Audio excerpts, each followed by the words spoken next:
আসসালামু আলাইকুম, কি অবস্থা? সবার কেমন আছেন? আজকে খুব সুন্দর করে নিজের হাতে অনেক মজা করে একটু গরুর মাংস রান্না করতেছি। তো দেখতে পারতেছেন, সর্বপ্রথম পেঁয়াজ কেটে নিলাম, সব মশলা দেওয়ার পরে এখন তেল দিয়ে দিতেছি সুন্দর করে। এখন সম্পূর্ণ তেলটা দিয়ে তারপর আমি সুন্দর করে আমার হাত দিয়ে আমি এটাকে মিক্স করব, ম্যারিনেট করব। ঠিক আছে, সুন্দর করে মশলাটা মিক্স করে তারপরে দেখ চুলায় নিয়ে যাব। আর খুবই সম্পূর্ণভাবে, খুবই সুন্দরভাবে, একদম মজাদার করে আসলে সম্পূর্ণ মশলাটা আমি নিজের হাতে দিলাম, দেখলাম।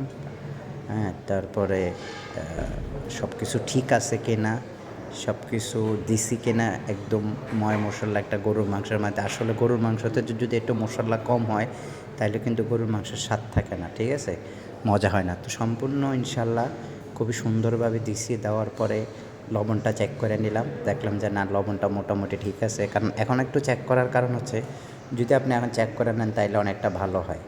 তো যাই হোক, তারপরে চুলায় নিয়ে বসাই দিলাম। বসানোর পরে এই যে আস্তে আস্তে কষাইতেছি, ঠিক আছে। এখন কষানো চলতেছে সুন্দর করে, পানি দিই না, এটা গোশতের গায়ে যে পানিটা, এটাই কষানো শেষ অলরেডি, মোটামুটি হয়ে গেছে। তো এখন চেক করতেছি মাংসটা সিদ্ধ হয়েছে কি না। তো দেখলাম যে খাইয়ে দেখতেছি, আসলে অনেক মজা হয়েছে, অনেক টেস্ট হয়েছে এবং কি সিদ্ধ হয়ে গেছে। আল্লাহ হাফেজ।